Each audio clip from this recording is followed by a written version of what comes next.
pessoal, tudo bem com vocês? Espero que estejam muito bem. E hoje aqui nessa videoaula no canal Geo Explica com Thiago Hernandes, o seu canal de Geografia e Atualidades do YouTube, eu venho fazer uma abordagem rápida, mas ao mesmo tempo completa e objetiva, sobre as questões ligadas às mudanças climáticas, mais precisamente sobre a Conferência do Clima de Madrid. Mas antes de falarmos mais sobre esse evento, nós temos que relembrar que as mudanças climáticas representam um dos maiores desafios em curso da humanidade nos tempos contemporâneos, certo? Mas trata-se de um evento, trata-se de um acontecimento em que ainda não há um consenso, ainda não há uma unanimidade na comunidade científica sobre as suas reais causas, sobre o seu nível de intensidade e principalmente sobre as suas consequências, né? Mas também é importante dizer que há mais de 2 décadas, em especial com uma data com ênfase, a Conferência do Clima de Kyoto, que resultou no documento chamado Protocolo de Kyoto, desde 1997 nós estamos debatendo questões ligadas às mudanças climáticas, com ênfase às causas, às consequências e às formas de enfrentamento. Tudo bem? Então, para começarmos esse nosso debate, nós temos que explicar primeiro a diferença entre tempo e clima. Você que está aí nos assistindo, que é leigo nessa área, muitas vezes, pode entender clima e tempo, ou tempo e clima, como termos sinônimos, e na verdade não são, tá? Tempo e clima são termos correlatos, pois ambos têm em comum as questões climáticas, as questões atmosféricas, melhor dizendo. Entretanto, o seu foco de aplicação ele vai ser diferente. Quando eu falo em tempo, eu estou falando das condições atmosféricas no tempo presente, as condições momentâneas. Por um exemplo, agora o tempo está ensolarado, agora o tempo está chuvoso, agora o tempo está seco, agora o tempo está nublado, certo? Então, tempo é o conjunto das condições atmosféricas momentâneas. Por sua vez, o clima vai consistir no conjunto das repetições das condições atmosféricas ao longo do ano. Por um exemplo, numa região de clima equatorial, nós vamos ter o que? Ao longo de todos os anos, o predomínio de temperaturas elevadas, o predomínio de chuvas volumosas ao longo do ano inteiro, com praticamente nenhum período longo de estiagem. Por sua vez, quando nós falamos do clima semiárido, nós vamos ter o que? Todos os anos, o predomínio de temperaturas elevadas, longos períodos de estiagem, chuvas em pequeno volume e mal distribuídas. Então, vejam vocês que o clima é aquilo que vai caracterizar uma região.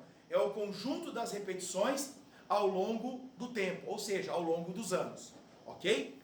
Quando eu falo em efeito estufa, nós temos que entender primeiro que trata-se de um evento natural, tá? Então, o efeito estufa é um evento natural que foi essencial para o estabelecimento da vida como conhecemos hoje. Por quê? Porque foi exatamente esse efeito estufa que permitiu a retenção de energia térmica solar, que permitiu o estabelecimento de um equilíbrio térmico, de um padrão térmico no planeta, tá? E assim o surgimento e o desenvolvimento da vida como nós conhecemos, certo? Já os chamados gases do efeito estufa são exatamente as estruturas gasosas que vão atuar na atmosfera para a retenção desse calor, dessa energia térmica. E no caso dos gases do efeito estufa, os dois mais intensos são o gás metano, certo? E o dióxido de carbono. Lembrando que a concentração desses gases ao longo do tempo, com base em pesquisas do IPCC, que é Painel Intergovernamental de Mudanças Climáticas, tá? Ele vem se alterando. Entretanto, é aí que surgem as questões ligadas às mudanças climáticas no tempo contemporâneo. Desde a Revolução Industrial, tá? Que se desenvolveu na Inglaterra, que teve como um dos grandes marcos a utilização em massa dos chamados combustíveis fósseis, carvão, petróleo, gás, tá? E também a criação de grandes rebanhos, né? Seja bovinos, suínos e aves, o aumento, a concentração desses gases, tá? Em especial, como eu já falei, o dióxido de carbono vindo da queima desses combustíveis e o metano vindo da formação de grandes rebanhos, vem aumentando de uma forma sem precedentes na história. E é exatamente desde a Revolução Industrial que, segundo o IPCC, é que a temperatura média global do planeta vem aumentando, certo? Segundo dados, o planeta já aqueceu de 0,8 a 1 grau no último século e meio. E a pergunta é, poxa, esse 1 grau é muita coisa? No primeiro momento, se olharmos a nossa existência isoladamente, pode não parecer muito.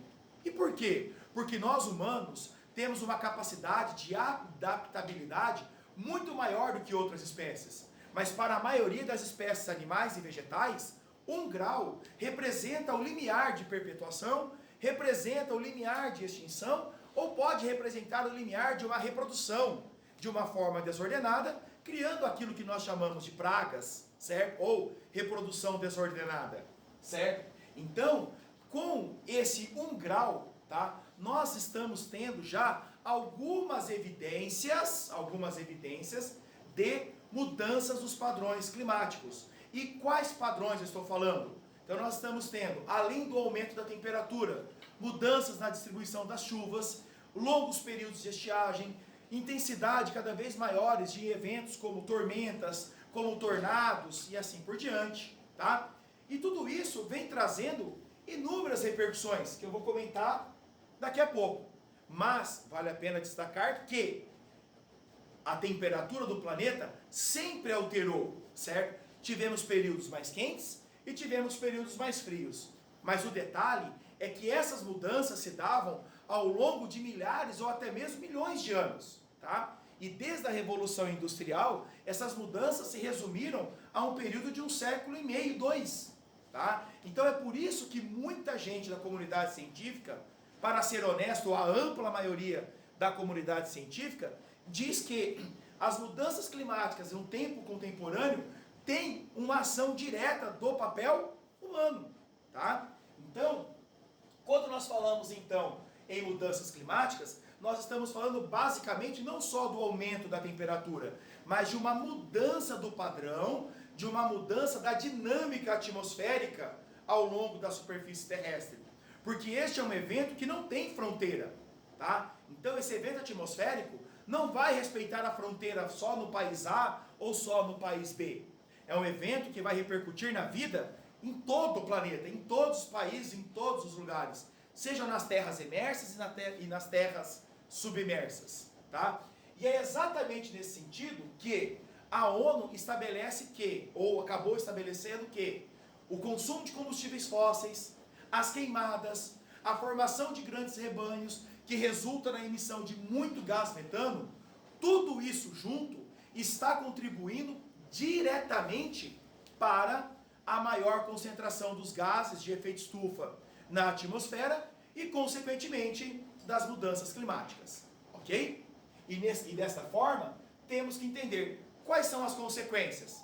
Do ponto de vista ecológico, nós podemos ter a proliferação ou a extinção de espécies. Nós vamos ter o quê?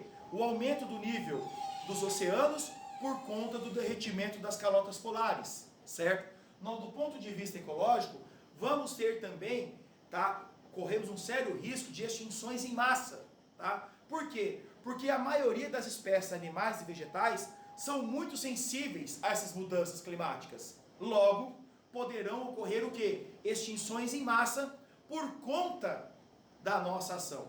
Inclusive, no âmbito geológico, há várias teorias que, com a Revolução Industrial, nós começamos um novo momento na história geológica do planeta, o chamado período Antropoceno.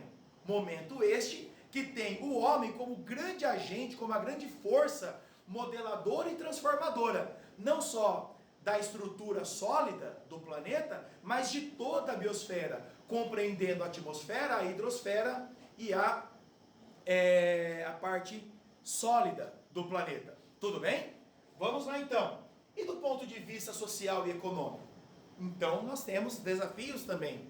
Do ponto de vista social, o surgimento de um novo personagem, o chamado refugiado ambiental, que é aquele indivíduo que tem que sair de sua terra, que tem que sair de seu locus de origem, porque o ambiente natural não é capaz mais de comportá-lo. Nós temos hoje vários casos de ilhas em diversos oceanos que estão sendo o quê? Seriamente ameaçadas de inundações por conta do aumento do nível dos oceanos.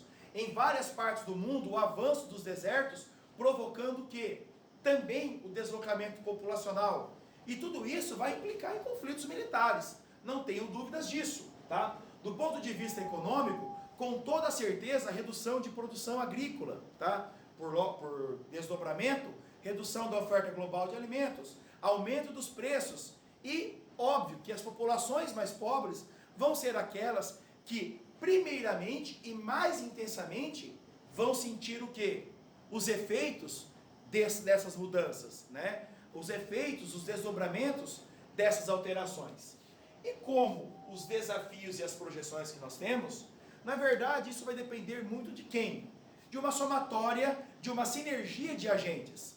Os agentes governamentais desenvolvendo políticas efetivamente eficazes, né? Para combater o desmatamento, para aumentar o reflorestamento, para estimular o uso de biocombustíveis, para estimular o uso de energia solar e eólica, tá? Promover a reciclagem, punir aqueles que venham a infringir ou a criar padrões altamente poluentes, né? Cabe também às pessoas no seu dia a dia a adotarem práticas mais saudáveis, como a redução do transporte individual e o preferenciamento do transporte coletivo, sempre que existente e que possível, né? Priorizar também no abastecimento de seus veículos biocombustíveis, tá? Não desperdiçar alimentos, e eu falo isso porque quando nós diminuímos o desperdício, nós diminuímos a aquisição, diminui a pressão para a incorporação de novas áreas, diminui o consumo de água, já que a agricultura ou a agropecuária, de uma forma geral, representa 70% de toda a água consumida no mundo, né?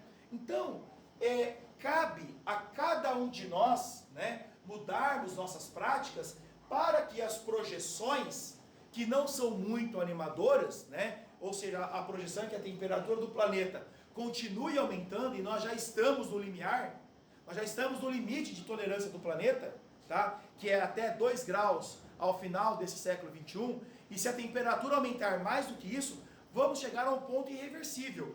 E o pior disso, nós não estamos, né, herdando a terra dos nossos antepassados, nós estamos emprestando a terra, emprestando o ecossistema planetário das gerações futuras. Então, tudo aquilo que nós pegamos emprestados, nós temos o dever de devolver aos nossos filhos, aos nossos netos, aos nossos descendentes, um planeta, no mínimo, melhor do que aquilo que nós pegamos, certo? Mas o ideal é que a gente venha devolver o planeta ainda muito melhor.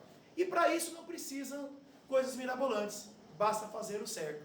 Plante uma árvore, adote medidas saudáveis, caminhe mais ao invés do carro, né?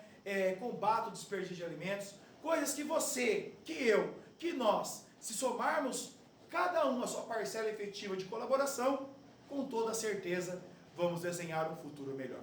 Tudo bem? Então as observações eram estas, os apontamentos dessa conferência que vai acontecer a partir dessa semana em Madrid, na Espanha, eram essas, e vamos ali torcer para que tudo de melhor aconteça. Tudo bem? Então, até uma próxima e um super beijo. Geo Explica com o Thiago Hernandes, o seu canal de geografia e atualidades no YouTube. Até uma próxima.